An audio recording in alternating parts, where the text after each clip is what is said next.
사람들은 나에게 자주 묻습니다. 교수님, 왜 나이가 들수록 잠을 자도 마음이 더 피곤할까요? 나는 그럴 때마다 이렇게 말합니다. 침대 옆에 무엇을 두고 잠드는지부터 돌아보십시오. 나는 90이 넘도록 살아오면서 수많은 사람의 삶이 무너지는 장면을 지켜봤습니다. 큰 병 때문도 아니었고 큰 실패 때문도 아니었습니다. 대부분은 아주 사소한 생활 습관, 그 중에서도 잠자는 공간에서 시작된 피로였습니다. 사람은 하루의 절반을 침대 근처에서 보냅니다. 몸이 가장 약해지는 시간, 마음의 문이 열리는 시간, 그리고 기억과 감정이 가장 조용히 떠오르는 순간이 바로 잠자기 전입니다. 이때 곁에 무엇이 있느냐에 따라 그 사람의 정신은 회복되기도 하고 서서히 달아가기도 합니다. 젊을 때는 몰랐을 겁니다. 아무리 시끄러운 음악을 틀어놓고 잠들어도, 아무리 어수선한 방에서 눈을 붙여도 다음 날이면 다시 움직일 수 있었으니까요. 그러나 50세가 넘으면 이야기가 달라집니다. 몸은 쉬어도 마음은 쉬지 못하고 눈은 감았는데 생각은 더 또렷해지고 아침에 일어나면 이유 없이 허전해집니다. 그 이유를 많은 사람들이 잘못 짚습니다. 내가 나이가 들어서 그렇다. 요즘 세상이 너무 복잡해서 그렇다. 인생이 원래 이런 거다. 아닙니다. 그보다는 훨씬 가까운 곳에 원인이 있습니다. 바로 침대 곁에 놓인 것들입니다. 나는 오래전 한 어르신을 만난 적이 있습니다. 겉으로 보기에는 큰 걱정이 없어 보였지만 그분은 늘 이렇게 말했습니다. 잠을 자도 잔 것 같지가 않습니다. 방에 들어가 보니 침대 옆에는 오래전 서류뭉치, 해결되지 않은 돈 문제 기록, 이미 끝난 인간관계의 흔적들, 그리고 매일 밤 확인하는 전화기가 놓여 있었습니다. 그분은 말했습니다. 이건 그냥 옆에 둔 것뿐인데요. 하지만 나는 속으로 이렇게 생각했습니다. 사람은 잠들기 직전에 보는 것이 그날의 마지막 기도가 됩니다. 침대 옆에 놓인 물건들은 단순한 물건이 아닙니다. 그 안에는 미해결의 감정, 지나간 후에 끝나지 않은 걱정, 그리고 내일에 대한 두려움이 함께 놓여 있습니다. 사람의 마음은 생각보다 훨씬 약합니다. 특히 나이가 들수록 마음은 낮보다 밤에 더 쉽게 흔들립니다. 그래서 옛 사람들은 잠자리는 마음을 씻는 곳이라 했습니다. 침상은 생각을 내려놓는 자리라고도 했지요. 그런데 요즘 사람들은 어떻습니까? 잠들기 직전까지 세상의 소음과 함께 있습니다. 남의 말, 남의 삶, 비교, 분노, 억울함을 그대로 안고 침대에 눕습니다. 그 상태에서 잠을 자면 몸은 누워 있어도 정신은 하루 종일 서 있던 상태 그대로입니다. 이런 생활이 하루 이틀이면 괜찮습니다. 그러나 몇 년이 지나면 사람은 이유 없이 예민해지고 사소한 말에도 상처받고 혼자 있어도 마음이 편하지 않게 됩니다. 나는 이것을 정신의 만성 피로라고 부릅니다. 병원에서는 잘 나오지 않지만 삶에서는 분명히 드러나는 피로입니다. 특히 침대 옆에 과거를 붙잡는 물건, 끝나지 않은 문제, 늘 확인해야 한다는 압박을 주는 것들을 두는 순간 사람의 영혼은 쉬지 못합니다. 영혼이 쉬지 못하면 성격이 바뀌고 관계가 멀어지고 운도 자연스럽게 말라갑니다. 이것은 미신이 아닙니다. 내가 평생 사람을 보며 얻은 삶의 관찰입니다. 젊을 때는 하루를 버티는 힘으로 삽니다. 그러나 중년 이후에는 하루를 어떻게 마무리하느냐가 인생을 결정합니다. 잠자기 전의 시간은 하루의 끝이 아니라 내일의 시작입니다. 그 시작을 불안과 집착으로 채우느냐 아니면 내려놓음으로 비우느냐에 따라 사람의 노년은 전혀 다른 얼굴을 갖게 됩니다. 오늘 밤 당신의 침대 옆에는 무엇이 놓여 있습니까? 그것이 당신을 쉬게 합니까? 아니면 조용히 소모시키고 있습니까? 이 질문을 마음에 남긴 채 다음 이야기를 이어가고 싶습니다. 나는 오랜 세월 동안 한 가지 사실을 반복해서 확인해 왔습니다. 사람의 삶을 가장 많이 지치게 만드는 것은 큰 불행이 아니라 매일 밤 반복되는 작은 자극이라는 점입니다. 그리고 그 자극은 대개 침대 곁에서 시작됩니다. 우리는 흔히 말합니다. 그건 그냥 물건일 뿐이다. 잠깐 보는 것뿐이다. 이 정도는 괜찮다. 그러나 마음은 그렇게 단순하지 않습니다. 특히 나이가 들수록 마음은 더 쉽게 흔들리고 더 오래 기억합니다. 젊은 시절에는 스쳐 지나가던 장면 하나가 중년 이후에는 밤새도록 되풀이되는 생각이 됩니다. 예전 사람들은 잠자리를 매우 조심스럽게 다루었습니다. 침실에는 말소리를 낮추었고 불필요한 물건을 두지 않았으며 잠자기 전에는 하루를 정리하는 짧은 침묵의 시간을 가졌습니다. 그들은 과학이라는 말을 쓰지 않았지만 삶의 이치를 몸으로 알고 있었습니다. 나는 어린 시절 어른들이 늘 하던 말을 기억합니다. 잠자기 전에는 걱정거리를 머리맡에 두지 말아라. 밤에 생각이 많아지면 그 생각이 병이 된다. 그 말의 뜻을 나는 나이가 들어서야 이해하게 되었습니다.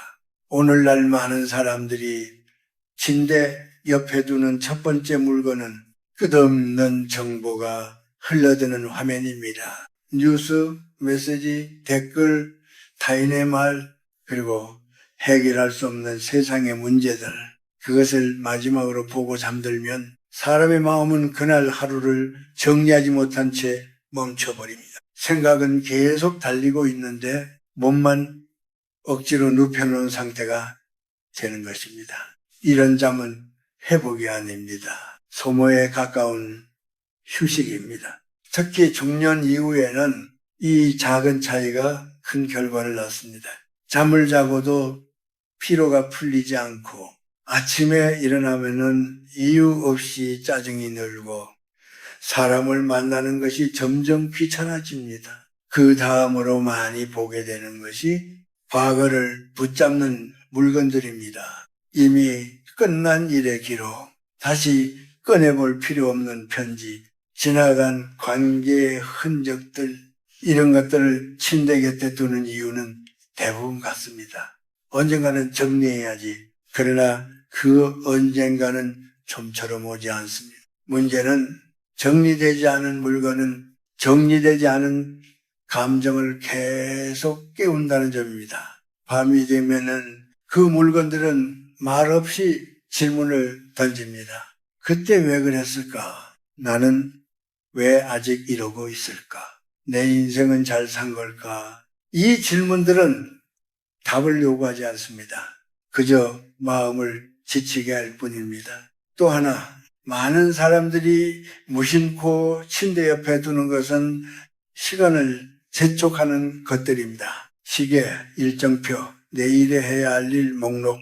젊을 때는 이것이 책임감처럼 보입니다. 그러나 나이가 들면 이것은 마음을 조급하게 만드는 장치가 됩니다. 사람은 잠들기 직전에 내일을 준비하기보다 오늘을 내려놓아야 합니다. 그런데 침대 옆에 계속해서 내일을 떠올리게 하는 것들이 있으면 마음은 오늘에서 빠져나오지 못합니다.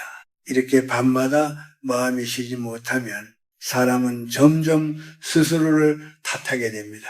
나는 왜 이렇게 약해졌을까? 예전 같지 않다. 그러나 그것은 약해진 것이 아닙니다. 너무 오래 긴장한 결과일 뿐입니다. 나는 수많은 노년의 얼굴을 보아왔습니다. 편안한 얼굴에는 공통점이 있었고 지친 얼굴에도 공통점이 있었습니다.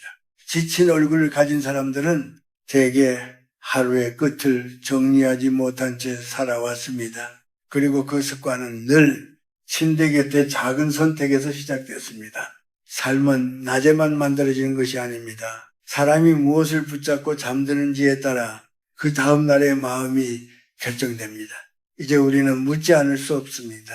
침대 옆에 두고 있는 것들 중 정말로 지금의 나에게 필요한 것은 무엇인지, 그리고 무엇을 조용히 떠나보내야 할 시점인지 말입니다. 사람은 나이가 들수록 말수가 줄어든다고들 합니다. 그러나 내가 보아온 많은 중년과 노년의 사람들은 말은 줄었지만 생각은 오히려 더 많아졌습니다. 그 생각들은 낮에는 조용히 숨어 있다가 밤이 되면 고개를 듭니다. 불을 끄고 몸을 눕히고 세상이 잠잠해질수록 마음속 소음은 더 또렷해집니다. 왜 그럴까요? 낮 동안 미뤄두었던 감정들이 밤에 돌아오기 때문입니다. 사람들은 흔히 말합니다. 나는 괜찮다. 이 정도는 참을 수 있다. 남들도 다 이렇게 산다. 그러나 참아온 감정은 사라지지 않습니다. 그저 잠자기 전까지 기다릴 뿐입니다. 나는 수많은 사람들에게서 비슷한 이야기를 들었습니다. 아무 일도 없었는데 밤만 되면 마음이 허전합니다. 사람들 앞에서는 괜찮은데 혼자 누우면 눈물이 납니다. 이것은 약함이 아닙니다. 너무 오래 혼자 버텨온 사람의 신호입니다.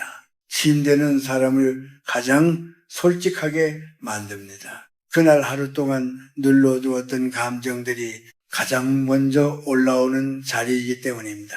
그런데 그 솔직한 순간에 침대 옆에 놓인 물건들이 또 다른 자극을 더합니다. 예컨대 누군가의 말이 남아있는 문자, 답하지 못한 메시지, 지워지지 않은 통화기록, 이런 것들은 그 자체로 큰 의미가 없어 보여도 마음에게는 분명한 신호를 줍니다. 아직 끝나지 않았다. 너는 아직 자유롭지 않다. 특히 상처받은 기억을 가진 사람일수록 이 신호에 더 민감해집니다. 한때 무시당했던 말, 지나간 관계에서의 억울함, 해명하지 못한 오해들, 이런 기억들은 낮에는 이성으로 눌러둘 수 있지만 밤에는 그대로 떠오릅니다. 그래서 나는 늘 이렇게 말합니다. 밤에 떠오르는 생각은 생각이 아니라 감정이다. 감정은 설명으로 사라지지 않습니다. 다만 쉬어야 옅어집니다. 그러나 침대 곁에 계속해서 감정을 깨우는 것들이 있으면 마음은 쉬지 못하고 그날의 상처를 다시 만집니다. 이 과정이 반복되면 사람은 점점 혼자 있는 시간을 두려워하게 됩니다. 조용함이 위로가 아니라 불안해지기 때문입니다. 그러다 보면 사람을 만나도 마음이 연결되지 않고 혼자 있으면 더 외로워지는 묘한 상태에 빠지게 됩니다. 나는 이것을 마음의 고립이라고 부릅니다. 이 고립은 누가 곁에 있느냐보다 내가 나 자신과 함께 있을 수 있느냐의 문제입니다. 침대는 하루 중 가장 나 자신과 가까워지는 자리입니다. 그 자리가 불안으로 채워지면 사람은 점점 자기 자신을 피하게 됩니다. 그래서 어떤 분들은 잠들기 직전까지 TV를 켜두고 라디오를 틀고 의도적으로 소음을 만듭니다. 조용해지면 마음의 소리가 들릴까봐 두려운 것입니다. 그러나 그렇게 피한 감정은 결국 다른 방식으로 드러납니다. 짜증, 무기력, 사소한 말에 대한 과민한 반응, 이유 없는 눈물로 말입니다. 특히 중년 이후에는 이런 감정의 누적이 몸으로도 나타납니다. 소화가 안 되고 어깨가 무겁고 숨이 얕아집니다. 사람들은 병원을 찾지만 의사는 뚜렷한 원인을 찾지 못합니다. 왜냐하면 이것은 몸의 병이 아니라 쉬지 못한 마음의 흔적이기 때문입니다. 나는 오랫동안 지켜보며 알게 되었습니다. 사람이 무너질 때는 한 번에 무너지지 않습니다. 조용히 아무도 모르게 매일 밤 조금씩 달아갑니다. 그리고 그 시작은 아주 작은 선택일 때가 많습니다. 잠들기 직전 무엇을 곁에 두느냐 하는 선택 말입니다. 이제 우리는 우리 스스로에게 물어야 합니다. 내가 밤마다 붙잡고 있는 것은 과연 나를 지켜주는 것인지 아니면 나를 소모시키는 것인지. 이제 우리는 조용히 방향을 바꿔야 할 시점에 와 있습니다. 무엇이 문제였는지를 알았다면 이제는 어떻게 살아야 하는지를 이야기해야 합니다. 나는 늘 말합니다. 삶을 크게 바꾸려 하지 말라고. 특히 중년 이후에는 큰 결심보다 작은 정리 하나가 더 오래 갑니다. 침대 곁을 바꾸는 일은 인생을 바꾸는 일과 닮아 있습니다. 눈에 잘 띄지 않지만 매일 반복되기에 사람의 내면을 가장 깊이 흔듭니다. 가장 먼저 해야 할 일은 침대 옆에서 미해결을 치우는 것입니다. 끝내지 못한 대화의 흔적, 답하지 않은 메시지, 언젠가 해결해야 한다며 쌓아둔 메모들, 이것들은 책임감이 아니라 마음을 붙잡는 고리입니다. 중년 이후의 삶에서 모든 문제를 해결하고 살 수는 없습니다. 그러나 잠들기 전만큼은 문제를 내려놓을 권리가 있습니다. 나는 어떤 분에게 이렇게 말한 적이 있습니다. 오늘 밤 해결할 수 없는 일은 내일의 나에게 맡기십시오. 이 말은 회피가 아니라 삶에 대한 신뢰입니다. 다음으로 필요한 것은 침대 옆을 조용한 공간으로 되돌리는 일입니다. 소리가 아니라, 정보가 아니라, 속도가 아니라 침묵이 머무를 수 있는 자리로 말입니다. 옛 사람들은 잠자기 전을 마음을 씻는 시간이라 불렀습니다. 물로 씻는 것이 아니라 생각을 가라앉히는 씻김이었습니다. 그래서 잠자기 전에는 말을 줄이고 불을 낮추고 움직임을 느리게 했습니다. 이것은 의식이 아니라 삶의 리듬이었습니다. 중년 이후에는 이 리듬이 무너지면 아무리 많은 휴식을 취해도 회복되지 않습니다. 침대 곁에 하루를 돌아보게 하는 물건 하나면은 충분합니다. 짧은 문장 하나, 조용한 등불, 혹은 아무것도 없어도 좋습니다. 중요한 것은 그 자리가 나를 재촉하지 않는 공간이어야 한다는 점입니다. 그리고 꼭 하나 더 말씀드리고 싶은 것이 있습니다. 잠들기 전 말을 조심하십시오. 사람은 말하지 않아도 자기 자신에게 말을 겁니다. 오늘도 잘못했다. 나는 여전히 부족하다. 앞으로도 나아질 게 없다.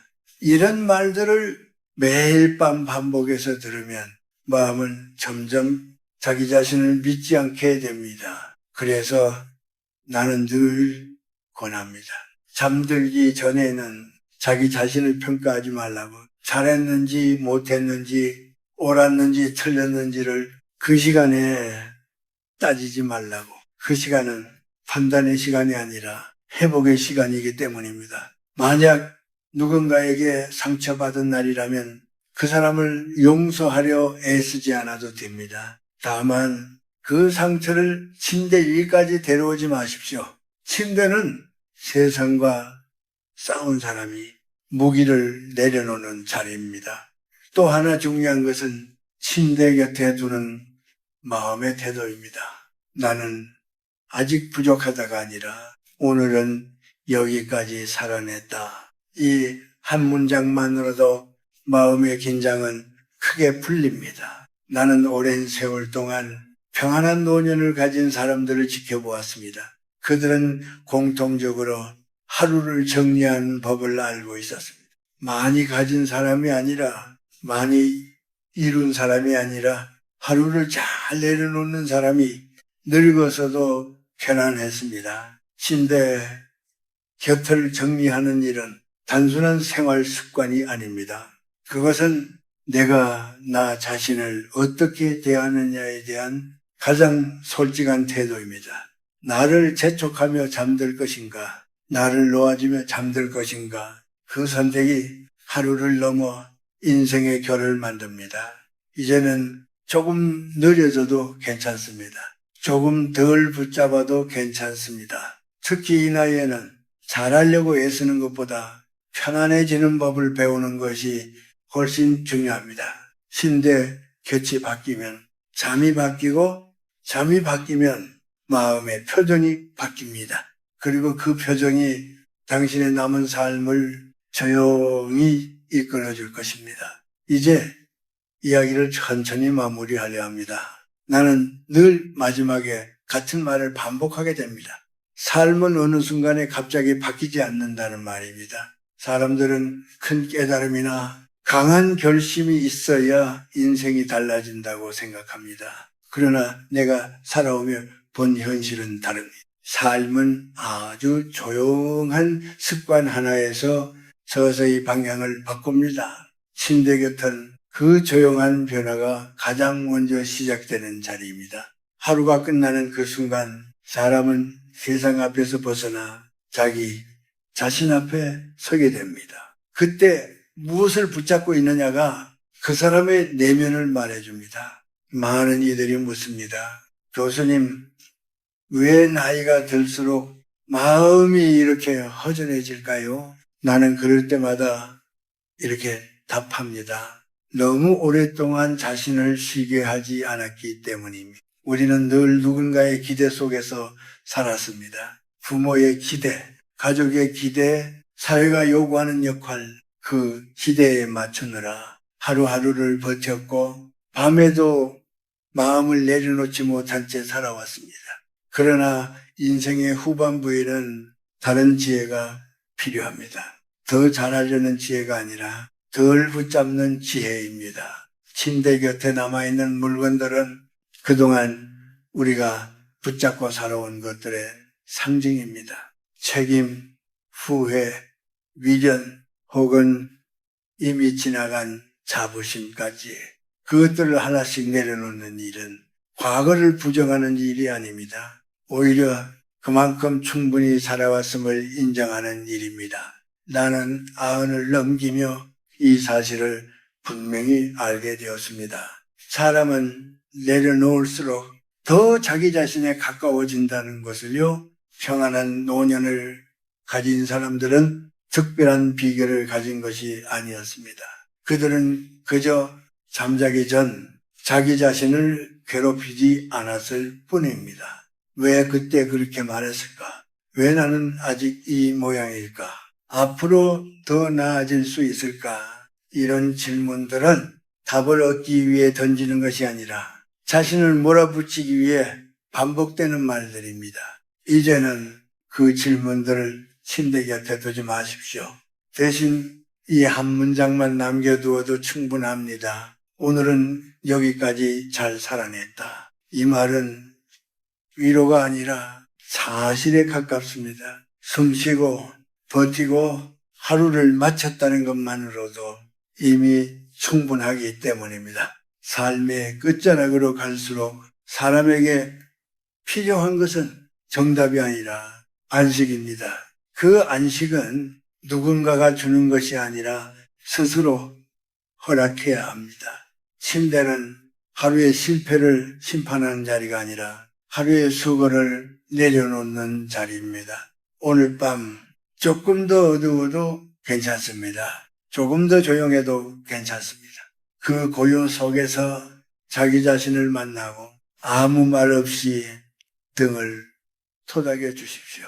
괜찮다. 이만하면 충분하다. 이 두 마디면 영혼은 다시 숨을 쉽니다. 나는 긴 세월을 살며 많은 것을 보았지만 끝까지 사람을 지켜주는 것은 돈도 명예도 복잡한 지식도 아니었습니다. 마음을 쉬게 할 줄 아는 능력, 그것이 노년을 지탱하는 힘이었습니다. 이제 당신도 그 힘을 조금씩 회복해도 됩니다. 침대 곁을 비우는 일은 삶을 비우는 것이 아니라 삶을 다시 숨쉬게 하는 일입니다. 오늘 밤부터 아무것도 바꾸지 않아도 괜찮습니다. 단 하나만 기억하십시오. 잠들기 전만큼은 당신이 당신의 편이 되어야 합니다. 그것이면 충분합니다.